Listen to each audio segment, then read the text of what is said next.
Hello, welcome to my channel Mareta Threads. I am Mareta, and in this tutorial today we are making a low-rise long line knit skirt. It comes in a variety of different options. It's totally up to you where you mix and match to suit you, but I'll just go through them really quickly so that you can pick which one you want. So the first is the fit option. It comes in two choices. You can do straight fit or you can do tapered fit. The next one is the 3 different height options. So you can do short, mid-calf option, or full length. And then the last 3 options are just if you have a split or if you don't have a split. So option 1 is no split. Option 2 is a split in the back so that if you have gone for that tapered fit, you can still walk. And then the last one is 2 splits down the sides as an intentional design choice. So those are your options, and let's get into the tutorial. Print page 1 to begin and use the little measuring box to measure 1 centimeter and 1 inch. If it's correct, print the remaining pages. When the stack isn't too big, I line them up together really nicely and lay it down flat. And then I just cut the top borderline, and then either the left or right hand side, only cut one. Technically speaking, you should be cutting the entire border, top, bottom, left, right, but I don't. I just cut one side. So then if I've cut away or cut too little on one side, the other side still has a little bit of excess printed, and so I get a perfect pattern lineup every time. So line them all up and just do a little sticky tab on the 2 arrows to create a perfect X, and repeat this process throughout. And then you will be left with this, and then proceed to cut out your size.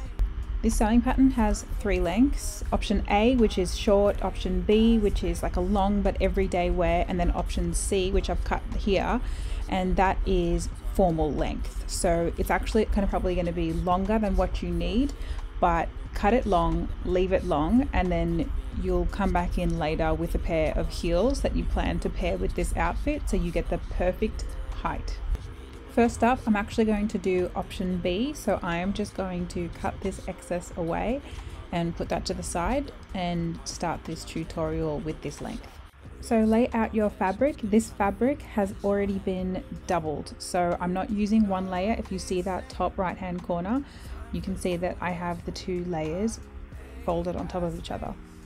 Make sure it's smooth and flat, and then you're going to fold it in half one more time. Smooth out that fabric one more time and lay your pattern down on top. You'll see the grain line here on the pattern. It says that the grain runs vertically, so make sure that your fabric has the grain running vertically, and then you can start popping some pins into the pattern and fabric. And then you'll just cut it out. Once you have your 2 segments cut out, you're going to lay them on top of each other.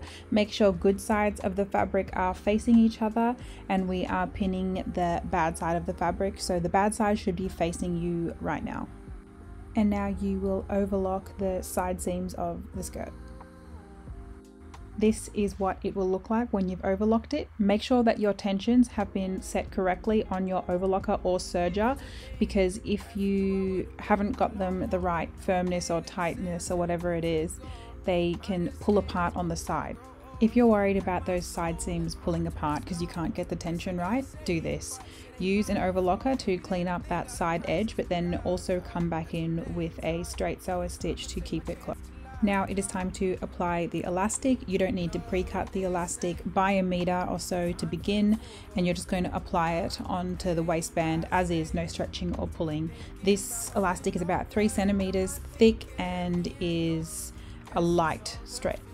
Use any elastic you have on hand, but just stay away from medium to heavyweight strength stretch elastics, if you know what I mean. So starting on a side seam, lift up the foot before you start sewing as well, feed in that elastic, and then just slowly start to overlock the edge, merging the elastic onto the skirt fabric. Slow down when you get back to the start. You are going to overlap that elastic of where you first began at about 2 centimeters. You can see it's overlapping there. And then just continue to serge or overlock off that edge. Now for my lazy girl sewing hack, with that elastic attached to the waistband, you're just going to flip it over once and do a little stitch in that seam to try to hide the little stitch that you're doing now. Then you're going to do that one more time on the other side. When you're folding it over, just make sure that the seams are lined up on both sides. So pull it in again and do a little back stitch to start, go all the way down, and then a little back stitch to end. Clean up any excess threads that you may have, and what you will be left with is just a hidden elastic band, no stitching, and it's just really clean, really simple. Last step is to hem the bottom of the skirt. I like to clean up my hem to begin by just cutting a straight line, and it's just useful to do that because then it makes it much easier to get the hem length right.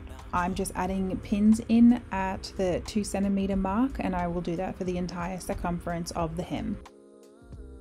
If you have a cover stitch machine, you will cover stitch this hem. If you don't, what you can instead do is a zigzag stitch, which will look like this. You can just do that on your normal domestic machine. It should have the function. So go slow, take the pins out as you go. I actually often leave my pins in, but mine are really soft and bendy, so don't do as I do. Take your pins out while you sew. You should want to take this across to your iron then, and then give that new seam a nice press, but other than that, you are done. Thank you for watching. That is the end of the tutorial. I hope it was helpful. It's a really basic, easy sewing pattern that you can use. I have made this skirt a lot of times, and I've made that fit and that length for a lot of casual day-to-day wear. I also really recommend doing the full length tapered fit style with a kick in the back for anything formal.